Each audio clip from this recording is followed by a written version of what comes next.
হযরত মাওলানা মুফতি আরিফ বিন হাবিব দামাত বরাকাতুহুল আলিয়া, আল্লাহ তাআলা আমাদের প্রিয় ভাইকে নেক হায়াত দান করুন। আল্লাহ তাআলা তার ইলমে, আমলে, হায়াতে, পরিবারে, জবানে সবকিছুতে বরকত দান করুন। আল্লাহ তাআলা জালেমের জুলুম থেকে, হিংসুকের হিংসা থেকে, দুশমনের দুশমনি থেকে, শকুনদের কুদৃষ্টি থেকে তাকে চিরজীবন নিরাপত্তার চাদরে আবৃত রাখুন। মাঠে ময়দানে এরকম আরো কিছু মানুষ যদি ব্যাপকভাবে তৈরি হয়ে যেত, তাহলে বাংলাদেশে এই মাহফিলের অঙ্গন থেকে অন্তত ভিত্তিহীন, জাল, আজিব, গারিব, কল্পকাহিনী, কেচ্ছা, অলিক বিশ্বাসের চর্চা একেবারেই চিরতরে বন্ধ হয়ে যেত। ইলমি কথাগুলোকে কিভাবে সাধারণ মানুষের উপযোগী করে, সহজ সরল করে উপস্থাপন করা যায়, যেন এক একটা মাহফিল না এক একটা ইলমের ক্লাস। এই ক্ষেত্রে ইনশাআল্লাহ এই দেশের মানুষ এই আরিফ বিন হাবিব নামটাকে স্মরণ রাখতে বাধ্য হবে। তো দোয়া করি আল্লাহ তাআলা তার জবান থেকে গোটা দেশের মানুষকে উপকৃত হওয়ার তৌফিক দান করুন। আপনারা তো কুমিল্লার মানুষ হিসাবে আপনাদের সৌভাগ্য, খুব সহজে আপনারা ঘরের সন্তানকে পাশে পেয়ে যান। ঢাকায় থাকেন হিসাবে ঢাকা, নারায়ণগঞ্জ, গাজীপুরের মানুষেরও সৌভাগ্য অতি অল্প সময়ে তাকে পেয়ে যায়।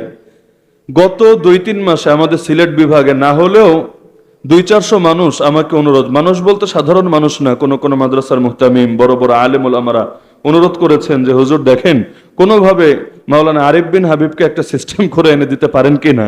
আমি বললাম আমি যতটুকু জানি তিনি তো দূরের সফরে যান না, শারীরিক সমস্যার কারণে এবং আরো বিভিন্ন ব্যস্ততার কারণে দূরের সফর এড়িয়ে চলেন। তারপরও সবাই অনুরোধ করতে থাকে দেখেন না কোনোভাবে পারেন কিনা। তো সেই হিসাবে আপনাদের তো আসলে সৌভাগ্য, একেবারে গ্রাম বলেন, শহর বলেন, একেবারে চিপাচাপা বলেন আর বিশাল ময়দান বলেন, সব জায়গায় অতি সহজে তাকে পেয়ে যান। তো দাঁত থাকতে দাঁতের কদর করা দরকার, দাঁত যদি পড়ে যায় এরপর আফসোস করে কোনো লাভ হয় না। যে সময় শাইখুল হাদিস ইবনে শাইখুল হাদিস আল্লামা মামুনুল হক, আল্লাহ তাআলা অতি দ্রুত তাকে কারামুক্ত করে আমাদের বুকে ফিরিয়ে আনুন।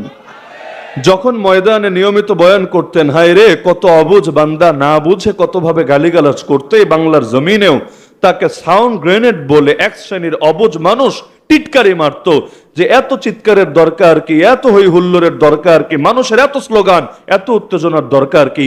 অথচ আজকে এই দীর্ঘ প্রায় 3 বছর পরও 1098 দিন সম্ভবত আজকে চলছে, এই এতকাল পরও গোটা দেশ একসঙ্গে আফসোস করতে বাধ্য হচ্ছে, হায় আজকে যদি সেই সাউন্ড গ্রেনেডটা থাকতো বাংলাদেশের চিত্র হয়তো আরেকটু ভিন্ন রকম হতো। অন্তত ট্রান্সজেন্ডারবাদ আন্দোলনের সময়, ফরিদপুরের এই পঞ্চপল্লীর ঘটনার সময়, অন্তত এই মধুখালীতে যখন আমাদের ভাইদের রক্ত ঝরানো হচ্ছে, যদি এরকম একটা কণ্ঠস্বর থাকতো, আরে বাতিল কিছুটা হলেও আরেকটু চাপে পড়তো এবং মুসলমানদের ঐক্যের পথ হয়তো আরেকটু সুগম হতো। তো যখন নেয়ামত সামনে থাকে তখন কদর করে না, আর যখন সামনে থাকে না আফসোসের শেষ থাকে না।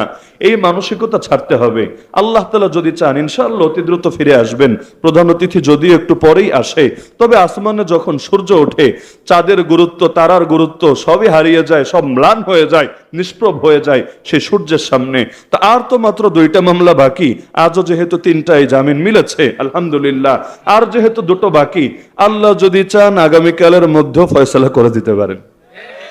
আমরা দোয়া করি আল্লাহ তাআলা অতি দ্রুত, যেহেতু নেতৃত্বের সংকটে আছে গোটা জাতি, আল্লাহ তাআলা অতি দ্রুত তাকে আমাদের বুকে ফিরিয়ে আনুন। তো যে প্রসঙ্গে বলছিলাম যে নেয়ামতের কদর করবেন, এটা আপনাদের একটা হকই বটে, নিজেরাও কদর করবেন এবং জাতীয় যাতে কদর করতে পারে এজন্য ফিকির করবেন। এবার আসি মূল আলোচনায়। যতদিন যাচ্ছে আমাদের উপর আগ্রাসন শুধু বাড়ছে আর বাড়ছে। এক সময় ছিল শুধু সেকুলার আগ্রাসন, যে এক শ্রেণীর লোক তারা সর্বদা সচেষ্ট থাকতো কিভাবে ইসলামকে ধীরে ধীরে ধীরে কোণঠাসা করা যায়।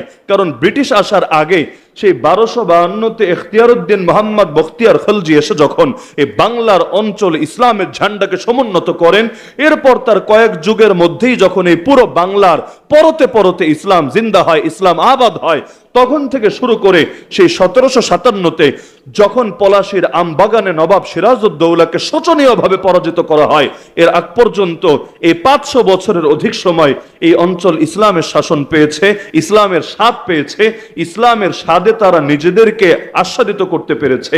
এরপর সেই 1757 থেকে শুরু করে আজ হলো 2024-এর 24শে এপ্রিল, এই এত দীর্ঘ একটা সময়, 250 বছরের অধিক সময় ধরে আমাদেরকে শুধু এটাই শিক্ষা দেওয়া হচ্ছে, ইসলামকে কিভাবে চাপাতে চাপাতে চাপাতে চাপাতে একেবারেই কোণঠাসা করে ফেলা যায়। ডাইরেক্ট তো বলতে পারে না মুসলমান তোমরা বেঈমান হয়ে যাও, মুসলমান তোমরা খ্রিস্টান হয়ে যাও, মুসলমান তোমরা নাস্তিক হয়ে যাও, কারণ জানে এই কথা ওদের বলতে দেরি হবে, পাবলিকের গণপিটুনি দিতে দেরি হবে না।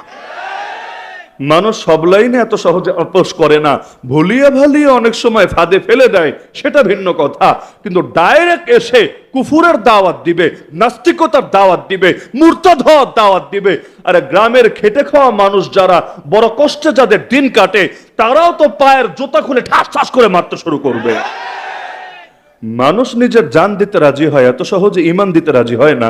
উপরন্তু ঈমানের জন্য নিজের জান কোরবান করতে পারলে আরো নিজেকে সৌভাগ্যবান মনে করে। এই বাংলার জমিনে যতবার দ্বীনের জন্য আন্দোলনের মেয়ে রক্ত ঝরানো লেগেছে, সব রক্ত যে শুধু হুজুররা ঝরিয়েছে, মোল্লা মুন্সিরা ঝরিয়েছে এমন না, বরং আপামর জনসাধারণ তাওহীদ জনতা এ আলেম ওলামার ডাকে ময়দানে নেমে নিজের বুকের তাজা রক্ত যখন জমিনে ঢালতে পেরেছে, মৃত্যুর আগেও নিজেকে বিজয়ী বীর বলে প্রকাশ করে গিয়েছে। সুতরাং মানুষকে এত সহজে প্রস্তাব দিলে মানবে না, তো কি করা উচিত? এজন্য ওরা প্রথমে একটু একটু করে কোণঠাসা করে যে নাই মামার চাইতে কানা মামা ভালো। ওই মূলনীতিটা ধীরে ধীরে তারা এখানে ছড়াতে চেষ্টা করে। প্রথমে বলে আরে পুরোটা তো আর ক্ষতি করছি না, একটু একটু করে আমরা ভাগ করি। যেমন সেকুলারিজমের মূল শিক্ষা কি? সেকুলারিজমের যদিও বাংলা অনুবাদ করে ধর্ম নিরপেক্ষতাবাদ, ভুয়া একটা অনুবাদ, জাল একটা অনুবাদ, যেই অনুবাদ কখনোই বাস্তবসম্মত না, এমনকি ডিকশনারিও যেটাকে পুরোপুরি সমর্থন করে না। তারপরও যদি তর্কের খাতিরে মানিও যে সেকুলারিজম মানে যা, ধর্ম নিরপেক্ষতাবাদ মানে তা, তো নিরপেক্ষতা আবার কি জিনিস রে ভাই? মুসলমান আবার নিরপেক্ষ হয় কিভাবে? হয়তো তুমি রহমানের পক্ষে, না হলে শয়তানের পক্ষে, হয়তো হকের পক্ষে, না হলে বাতিলের পক্ষে, হয়তো আলোর পক্ষে, না হলে অন্ধকারের পক্ষে। এ পক্ষেও না, ও পক্ষেও না, এটা কোনোদিনও সম্ভব না।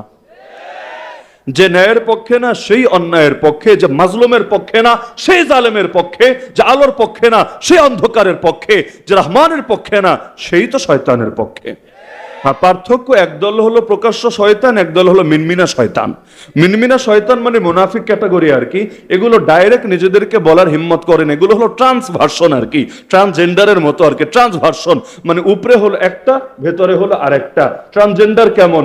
উপরে দেখতে ছেলে, ছেলের সব অঙ্গ প্রত্যঙ্গ সব কিছু তার ঠিকও আছে, মনে মনে হয়ে আছে মেয়ে, এদেরও অবস্থা এরকম। উপর দিয়ে তো দেখতে সেই রকম পাক্কা মুসলমান, ভেতরে ভেতরে পুরাই কাফেরের একটা কাটটা কাফেরে পরিণত হয়ে আছে। তো এই যে ভার্সনটা, ওই ঘোড়া আর গাধা যদি মিলন করে, তাহলে ওদের সংসার আলোকিত করে, ওদের পরিবার আলোকিত করে যে ফুটফুটে সন্তানটা দুনিয়ার বুকে আসে, ওটা না ঘোড়া হয় না গাধা হয়, বরং দুটোর সংমিশ্রণে ওটা কি হয়? খচ্চর। খাচ্চর বললেন না, খাচ্চর আবার গালি। খচ্চর আরবিতে বলে বাগলুন, বাংলায় বলে খচ্চর। তার মানে কি? যে বাপ হলো এক ক্যাটাগরি, মা হলো আর এক ক্যাটাগরি, দুইটার মিশ্রণে ঘটে গেছে এটা 3 নাম্বার আর এক ক্যাটাগরি। তো ব্রিটিশ যখন এসেছিল, ব্রিটিশ হলো এক ক্যাটাগরি, ওই সময় অঞ্চলের বাসিন্দা যারা ছিল, তখন তো আর বাংলাদেশ, পাকিস্তান, ইন্ডিয়া আলাদা আলাদা রাষ্ট্র ছিল না, এই পুরো হিন্দুস্তানের জমিনে যারা ছিল এরা হলো আরেক ক্যাটাগরি। তো এই ব্রিটিশের সঙ্গে এই অঞ্চলের যাদের আদর্শিক সঙ্গম হয়েছে, এই শব্দ দিয়েই বলি, ব্রিটিশের সাথে অঞ্চলের যাদের আদর্শিক সঙ্গম হয়েছে, ওখান থেকে যেই বাচ্চাগুলো পয়দা হয়েছে, এগুলো হলো এই শ্রেণীর মুনাফিক। এরা না হতে পেরেছে খাঁটি মুসলিম, না হতে পেরেছে খাঁটি কাফের, না একুল না ওকুল, দুটোর মাঝামাঝি ভার্সনে পরিণত হয়েছে। আমি যদি একজনকে জিজ্ঞাসা করি তুমি কি, সে বলল আমি পুরুষ। আরেকজনকে জিজ্ঞাসা করলাম তুমি কি, সে বলল আমি মহিলা। আরেকজনকে জিজ্ঞাসা করলাম তুমি কি, বলে হুজুর আমি নিরপেক্ষ, আমি এটাও না আমি সেটাও না। এমন যদি হয় আপনারা তাদেরকে কি বলেন? হ্যাঁ, সবাই জানেন, ও রাস্তায় মাঝে মধ্যে তালি টালি বাজিয়ে গাড়ি থামিয়ে টাকা পয়সাও কালেকশন করে তারা। তো এই যে শ্রেণীটা আমাদের মধ্যে যারা নিজেদেরকে বলে ধর্ম নিরপেক্ষ, তার মানে ও ধর্মের পক্ষেও না আবার ধর্মের দুশ্মনও না, আমার দৃষ্টিতে এরা হলো হিজরা। তবে এরা ওই লিঙ্গগত ভাবে হিজরা না, এরা হলো আদর্শিক হিজরা, আদর্শিক ভাবে এরা হিজরা। না হলে তুমি আবার নিরপেক্ষ হবা কিভাবে? তুমি আগে ক্লিয়ার করো ইসলাম পরিপূর্ণ দিন কিনা, আল্লাহ সব ক্ষেত্রে শিক্ষা দিয়েছেন কিনা। যদি বলো হ্যাঁ, তাহলে তুমি পক্ষে আসবা না কোন দুঃখে? আর যদি পক্ষে তুমি নাই আসো, নিজেকে মুসলমান বলে পরিচয় দাও কোন মুখে? আর যদি বলো পক্ষে না, তাহলে ডাইরেক্ট বলে দাও তুমি মুসলমানই না, তুমি কাফের হয়ে গেল।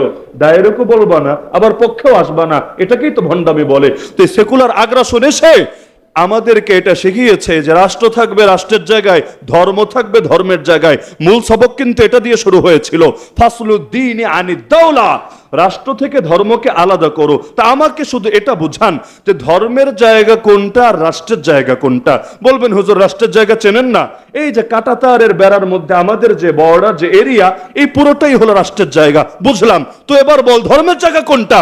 বলবে হুজুর মসজিদ, হুজুর মাদ্রাসা, হুজুর মাহফিল, হুজুর খানকা, হুজুর ইত্যাদি ইত্যাদি ইত্যাদি। তো বাকিগুলো কি রে পাগলা? যেটারে বললি ধর্মের জায়গা, বুঝলাম সেটা ধর্মের জায়গা, যেটাকে বললি ধর্মের জায়গা না, ওটা কি অধর্মের জায়গা? ধর্ম না মানেই তো অধর্ম। তো যেটা তুই ধর্মকে দিবি না, ওটা দিবি কারে? আরে এই জমিনের মালিককে, প্রতিটা ইঞ্চি ইঞ্চি মাটির মালিককে, নাকি খালি মসজিদের মালিক আল্লাহ, মাদ্রাসার মালিক আল্লাহ, আর বাকিগুলোর মালিক গায়রুল্লাহ? যদি মানই সবকিছুর মালিক একমাত্র আল্লাহ, হাল মিন খালিকিন গায়রুল্লাহ, সে আল্লাহ ছাড়া আর কোন স্রষ্টা আছে নাকি?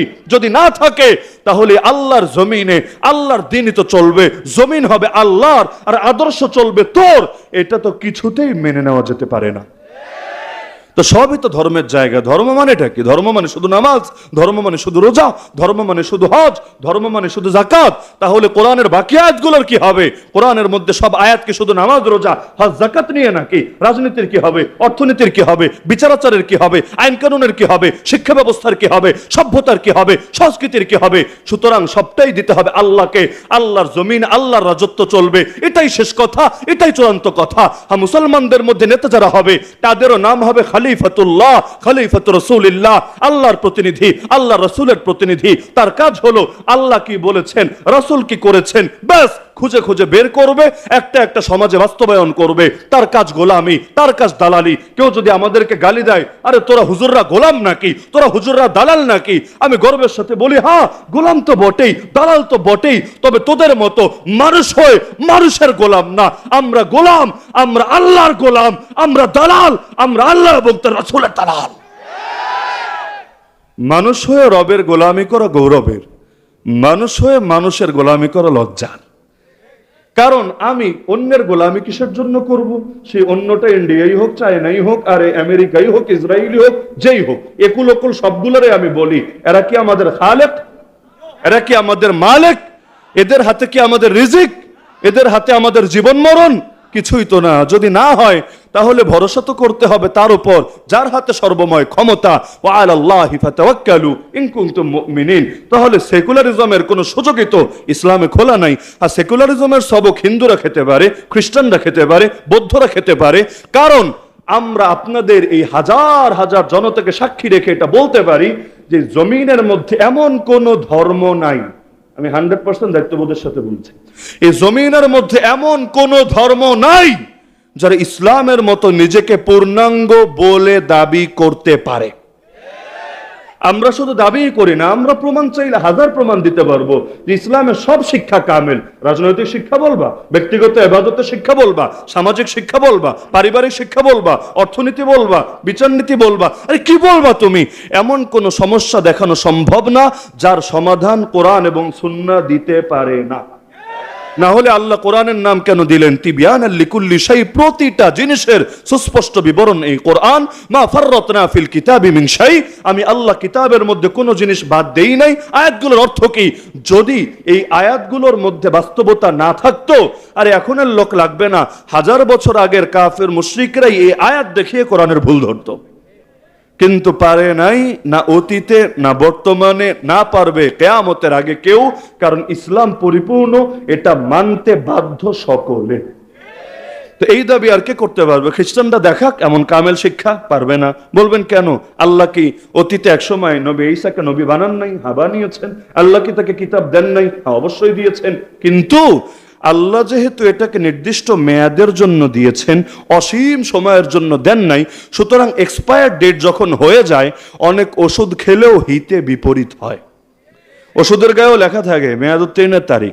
মেয়াদ উত্তীর্ণের তারিখ যদি আপনার পেরিয়ে যায়, এরপর দেখা যায় আপনি খাচ্ছেন ভালো ভেবে হয়ে যাবে আরো কালো, মানে যে সমস্যার জন্য খাবেন ওটা তো যাবেই না, উল্টো নিত্য নতুন সমস্যা দেখা দেবে। তো ধর্মগুলোর এক্সপায়ার ডেট হয়ে গিয়েছে এবং ওই কিতাবগুলো আল্লাহ কিয়ামত পর্যন্ত হেফাজতের দায়িত্ব নেন নাই, যার কারণে কিতাবও বিকৃত হয়ে গিয়েছে।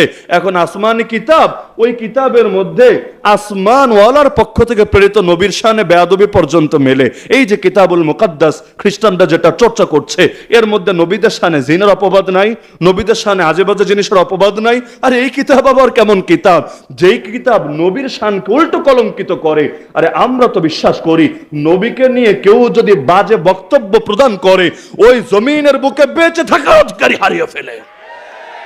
এমনকি এই মাসালা তো আমাদের কাছে এমনই গুরুত্বপূর্ণ মাসালা, অনেক মাযহাবের ফতোয়া অনুসারে এই রকম কাজ যদি কেউ করে দুনিয়ার বুকে তার তওবা কবুল হবে না। মানে আল্লাহ করলে করবে, সেটা আখিরাতের মাসালা, কিন্তু দুনিয়ায় তাকে বিচারের কাঠগড়ায় দাঁড় করানো হবেই হবে, মৃত্যুদণ্ডে দণ্ডিত করা হবেই হবে। হাম্বলি মাযহাবের অফিসিয়াল মতো এটা। তো অনেকে এই ব্যাপারে এতটা করা যে নবীর সামনে বেয়াদবি করলে দুনিয়ার বুকে ক্ষমাই সে পাবে না। আর সেখানে এমন এক জিনিস ধর্মগ্রন্থ নামে চালাচ্ছে, যেই ধর্মগ্রন্থই নবীর চরিত্রকে কলঙ্কিত করছে। নাউযুবিল্লাহি মিন যালিক। তো যে প্রসঙ্গে বলছিলাম, এক সময় ছিল তাও শুধু সেকুলার আগ্রাসন, যে ইসলামকে রাজনীতি থেকে আলাদা করো, অর্থনীতি থেকে আলাদা করো, বিচার আচার থেকে আলাদা করো, করতে করতে শিক্ষা ব্যবস্থা থেকে আলাদা করো, চাপাতে চাপাতে চাপাতে এক সময় এনে ঢুকিয়েছিল খালি মসজিদে, মাদ্রাসায়, মাহফিলে, খানকায়। এখন সেখানেও এসে হাত ঢুকিয়ে দিয়েছে। তো ডান হাত না বাম হাত, বলবেন কিভাবে? কারণ মসজিদে জুম্মার দিন হুজুর কি বয়ান করবে এটা এসে খেজুরে ঠিক করে দিয়ে যাবে। মাহফিলের মধ্যে হুজুরের কি বলা উচিত না উচিত এটা সূরা ফাতিহা পড়তে গেলে যার দাঁত 10টা ভাঙবে ও এসে এটার সবক দিয়ে যাবে। এমনকি হয়তো চেষ্টা করবে পুরো আলোচনাকেই বন্ধ করে দিতে, অথবা চাইবে ফিল্টারিং করতে। কেন? আল্লাহর কথা যদি গায়রুল্লাহর থেকে পারমিশন নিয়ে ফিল্টারিং করে করে বলা লাগে, এর চাইতে মুসলমানদের জন্য বড় বেইজ্জতি কি হতে পারে? আল্লাহর দেওয়া অনুমতিকে আল্লাহর বান্দার জন্য যথেষ্ট না? যদি কথা কোরআন সুন্নাহর বাইরে হয়, সাধারণ থেকে সাধারণ মানুষও চ্যালেঞ্জ করতে পারবে। যেমন আমি যত বড় হুজুর হই, আমি যদি নামাজে ভুল করি, 4 রাকাত বিশিষ্ট নামাজ 3 রাকাতেই বসে গিয়েছি, আপনারা তো আমার পেছনে চুপচাপ বসে বসে ললিপপ খাবেন নাকি লুকমা দিবেন? যে আপনি যত বড় হুজুর হন, কাবা শরীফের ইমামও যদি হন, লাভ নাই, লুকমা আপনাকে খেতে হবেই হবে। এমনকি কাবার নামাজের দৃশ্য দেখেছি, সেখানে ইমামের পেছনে আলাদা এক লোক সরকারিভাবে নিয়োজিত আছে, যার দায়িত্বই হলো মনিটরিং করা, তেলাওয়াতে ভুল হচ্ছে কিনা, রাকাতে ভুল হচ্ছে কিনা, কোথাও কোনো মিস্টেক হচ্ছে কিনা, এগুলো সংশোধনী দিয়ে দেওয়া। কারণ মানুষ মাত্রই সে ভুল করতে পারে, আমরা ভুলের ঊর্ধ্বে না। তো এখন আমি যত বড় হুজুর হই না কেন, মহব্বতের খাতিরেই, ঘৃণা করেন বলে না, মহব্বতের খাতিরেই আপনি লুকমা দিবেন। তো কথা তো এটাই, যদি আমার আদর্শ ইসলাম বিরোধী আদর্শ হয় বা কোথাও আমি ভুলবশত আমি ইসলামী বিধানের বাইরে কিছু করে ফেলি, সাধারণ থেকে সাধারণ মানুষ ভুল ধরবে। আর যদি কথাটা ইসলাম সম্মত হয়, কোরআন সুন্নাহ সম্মত হয়, আরে তাহলে প্রশাসনিক কি আর নেতাই কি, সরকারি কি আর প্রশাসনিক কি, তাদের কাকে আল্লাহ অধিকার দিয়েছে আলেমের কথা কোরআন সুন্নাহ সম্মত হলেও তার লাগাম টানবে। কি টানা হয় না? কি হয় না?